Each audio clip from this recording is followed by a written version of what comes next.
Cette capsule vous est présentée par la boutique Maixu pour vos peluches et articles décoratifs geek, ainsi que par Evo Retro, distributeur d'accessoires cool pour gamers et collectionneurs de figurines et de jeux vidéo.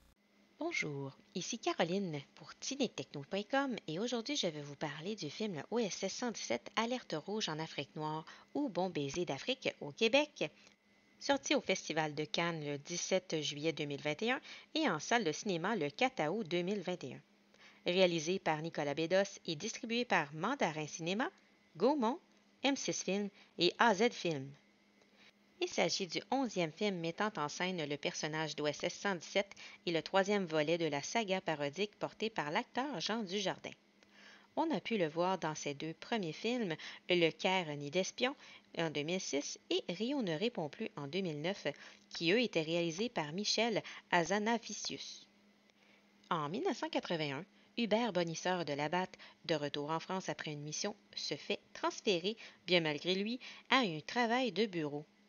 Pendant ce temps, une nouvelle recrue, le jeune fringant Serge, agent OSS 1001, se rend en Afrique de l'Est.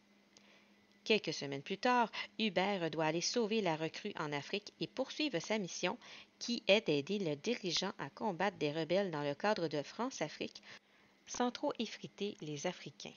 Après avoir retrouvé et sauvé l'agent OSS 1001, les agents devront faire équipe et mener à bien la mission. J'ai vraiment aimé ce 11e volet de OSS 117. Jean Dujardin est toujours aussi drôle et bon acteur. Ce film est bourré d'action, de romance, de suspense, de fusillade et d'humour français. Attention, il faut le prendre au troisième degré, puisqu'au menu nous avons des blagues racistes, sexistes et certaines d'entre elles peuvent être malaisantes par moments.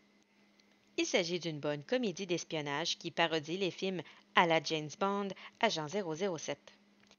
Nous retrouvons une compétition amicale entre l'agent secret d'expérience, avec ses tactiques infaillibles et de renommée, et la nouvelle recrue, plus jeune, plus en forme et équipée d'outils plus avant-gardistes. Ce film est classé pour un public général et il est d'une durée d'1h56 minutes. J'ai trouvé qu'il était bien dosé d'action et d'humour, sans trop d'effets de longueur. Ce que j'ai le moins aimé, ce sont les moments très sombres filmés sans lumière pour démontrer un effet de noirceur total comme en Afrique sans technologie.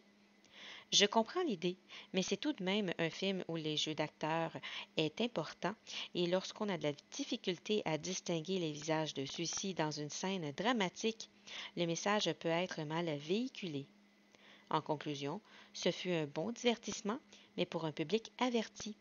Certains pourraient être choqués par certaines blagues ou agissements des acteurs, même si le tout a pour but d'être une parodie des films d'agents secrets des années 80 et même années 50. C'était Caroline, merci et bon visionnement.